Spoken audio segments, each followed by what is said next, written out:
So just to review, so we've been over carbon fixation, we've been over plate tectonics, we've been over a lot of other cycles and processes. So is that your question? Yeah. How does where's the relation? how does that fit together with the other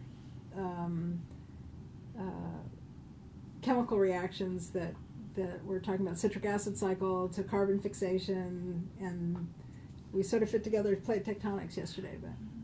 You know, when you first look at minerals, you wonder how could they have anything to do with the origin of life, because life seems to be completely different than minerals. Minerals just sort of sit there, sometimes they have crystal faces, but they don't look like living things. And yet when you look deep inside the chemistry of living things, they're little tiny bits of minerals right in that chemistry.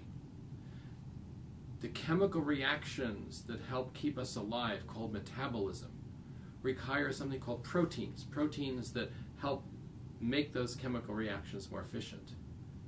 And the chemical part of the protein, these very large complicated molecules, they're basically frameworks that hold little bits of iron and sulfur, just like an iron sulfide mineral, or nickel and sulfur, just like a nickel sulfide mineral.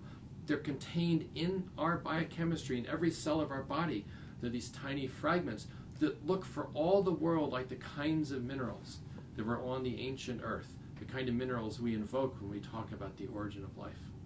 Life has built scaffoldings around these minerals and uses them still today in chemical reactions.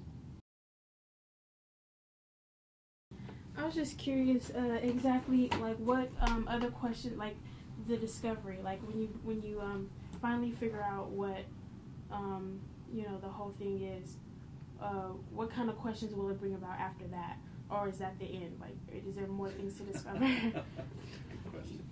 A lot of people think of science as like a postage stamp collection where you have little blanks and you're trying to fill in every piece. And eventually they have the whole book filled up and you can close it and you've made your collection. But science isn't anything like that. That's a terrible metaphor. Science is really like this amazing castle with room after room after room, and you're in this one set of rooms, but suddenly you open up a door and you find out there's 100 more rooms that you never suspected were even there.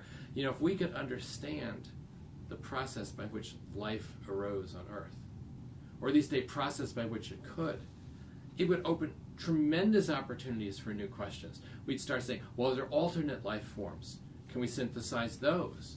What happens if you change this molecule or that molecule? What are the different kinds of pathways that might occur on other planets or moons?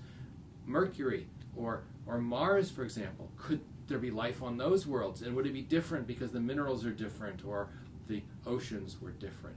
So this is an amazing opportunity by making discoveries to learn how much we don't know and therefore continue to ask questions. Have you guys found minerals on other planets? Looking for minerals on other planets is one of the key tasks that NASA is after. So right now we have Curiosity, the rover that's on Mars, and one of the things it's doing is has science instruments that are detecting and identifying a whole bunch of different kinds of minerals on Mars.